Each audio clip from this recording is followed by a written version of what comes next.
आगे बढ़ेंगे खबर राजधानी जयपुर से, जहां जिम्मेदार अधिकारियों की भूमिका पर सवाल खड़े हो रहे हैं। दरअसल गिरधर मार्ग मालवीय नगर के मामले में ये सवाल खड़े हैं। जेडीए की बिना स्वीकृति यहां 5-5 मंजिला इमारत खड़ी कर दी गई है। इमारत ही खड़ी नहीं की गई बल्कि पहले तहखाना भी खोदा गया था। इमारत किसी अंदरूनी गली में भी नहीं चढ़ रही थी परवान, बल्कि गिरधर मार्ग जैसे मुख्य मार्ग पर इमारत का निर्माण चल रहा था। देखिए तस्वीरें आपको दिखा रहे हैं और ये घटनाक्रम का तब पता चला जब ये गिरने वाली थी या इसकी आशंका थी गिरने की, क्योंकि बड़ी बड़ी दरार यहां देखी गई। और अगर इसके गिरने की आशंका के चलते बवाल ना होता तो इमारत का पूरा निर्माण हो जाता, इसमें गतिविधियां शुरू हो जाती, इमारत में व्यवसायिक गतिविधियां पूरे तरीके से शुरू हो जाती और ना ही इसका कुछ पता चल पाता। अभी तक पता नहीं चला था, यह बड़ा सवाल है। आखिर इस पूरे मामले में सवाल तो होंगे ही खड़े कि आखिर जिम्मेदार निगाहबान क्यों नहीं हुए थे, उनका ध्यान इस ओर क्यों नहीं गया। गिरधर मार्ग बेहद मुख्य मार्ग है। जेडीए के प्रवर्तन अधिकारी की नजर आखिर इस इमारत पर गई ही क्यों नहीं, यह दरकिनार किया गया। प्रवर्तन अधिकारी ने जानबूझकर इस मामले में अपनी आंखें क्या मूंद रखी थी? क्या जेडीए के जोन उपायुक्त ने भी अपने क्षेत्र का निरीक्षण नहीं किया था? तो फिर निरीक्षण होते कहां पर, या फिर निरीक्षण करने के बाद भी उनकी इमारत पर नजर नहीं पड़ी? यह बड़ा गंभीर सवाल। जबकि जोन उपायुक्तों को भी जेडीए ने समय समय पर आदेश दे रखे हैं कि अपने क्षेत्र के नियमित निरीक्षण के जेडीए प्रशासन ने आदेश दिए। अब सवाल तो खड़े होंगे और फर्स्ट इंडिया न्यूज लगातार सवाल खड़े कर रहा और तब तक करेगा जब तक जवाब नहीं मिल जाते कि क्या जेडीसी इस गंभीर मामले की जांच अब कराएगी, जांच के बाद जिम्मेदारों पर क्या कार्रवाई होगी। ये बड़े गंभीर सवाल है। हमारे साथ हमारे सहयोगी एसोसिएट एडिटर अभिषेक श्रीवास्तव जुड़ चुके हैं, उनसे ज्यादा अपडेट लेंगे। अभिषेक जी, सवाल तो यही है कि अगर इसमें बड़ी बड़ी दरारें ना आती, इसकी गिरने की आशंका नहीं होती और फिर कोई बवाल नहीं होता तो शायद ये मामला सामने आता ही नहीं। हमने अपनी जिम्मेदारी निभाई है सवाल खड़े होकर।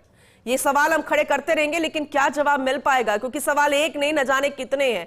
क्या इस मुख्य मार्ग पर क्या आज तक किसी की नजर ही नहीं पड़ी थी? अभिषेक जी।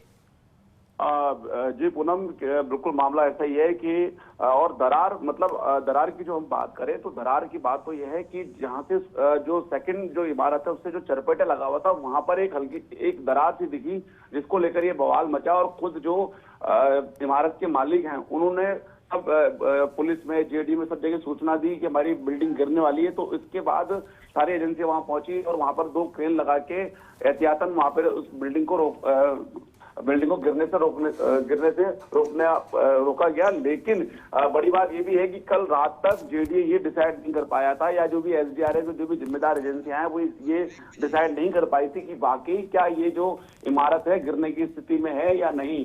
हालांकि पड़ोसियों ने जेडीए अधिकारियों को पत्र भी दिया, ये कहा, एप्लीकेशन दी कि ये इमारत गिर सकती है, हमें जान माल का नुकसान हो सकता है, इसलिए इसे ध्वस्त किया जाए। और जेडीए ने, हालांकि उसमें ये इलाका है जेडीए का, लेकिन उसके बावजूद जो इमारत मालिक है उनका ये कहना है कि हमने आर्किटेक्ट से संपर्क किया था। आर्किटेक्ट ने ये कहा कि आर्किटेक्ट ने कहा कि वो ऑथोराइज्ड है इस तरह की स्वीकृति देने के लिए, और उसने निगम में बाकायदा पैसे भी जमा कराया। तो खास बात इसमें ये भी है कि जेडी का इलाका और परमिशन का दावा किया जा रहा है वो नगर निगम से किया जा रहा है। लेकिन इस पूरे मामले में गंभीर सवाल ये खड़े होते हैं कि अगर कल ये इमारत गिरने की आशंका नहीं होती, इस तरह का अगर बवाल नहीं मचा होता, तो ये जो इमारत है 5 मंजिला बन चुकी थी और उससे पहले बाकायदा तहखाना खोद लिया गया था। तहखाना खोदा तब भी किसी की नजर नहीं पड़ी, उसके बाद 5 मंजिली इमारत चढ़ गई। अगर कल ये बवाल नहीं होता, कल ये मामला अगर नजर में नहीं आता, तो ये जो अवैध इमारत है ये पूरी तरह से बन भी जाती, इसकी फिनिशिंग भी हो जाती और ये शुरू भी हो जाती। और जो स्थानीय लोग बताते हैं कि यहाँ पर व्यवसायिक गतिविधियां शुरू करने की तैयारी थी, एक तरह से होटल खोलने की तैयारी थी। लेकिन जो इमारत के मालिक है वो ये दावा करते हैं कि हम यहाँ पर रेजिडेंशियल एक्टिविटी ही करने वाले थे। लेकिन चाहे कोई भी एक्टिविटी हो, बड़ी बात यह है कि जेडीए की बिना परमिशन ये इमारत खड़ी कैसे हो गई और किस तरह से चालू होने वाली थी। अगर ये मामला सामने नहीं आता तो किसी की नजर भी नहीं पड़ती। बहुत कुछ हो सकता था। क्या होटल यहाँ पर शुरू कर दिया जाता, क्या व्यवसायिक गतिविधियां, क्या लोग आ जाते, ये बहुत गंभीर सवाल है। लेकिन अगर अभी भी जेडीए नहीं चेतता है, अगर कोई सख्त कार्रवाई नहीं होती और भी निरीक्षण के तहत अगर इस तरह की इमारतों को नहीं जांचा जाता, तो फिर अगर कोई अनहोनी होती है, कोई घटना होती है, तो क्या इसकी जिम्मेदारी लेने के लिए तैयार है प्रशासन? ये बड़ा सवाल खड़ा होता है। खैर, बहुत शुक्रिया विस्तृत रूप से जानकारी देने के लिए आपका, अभिषेक जी।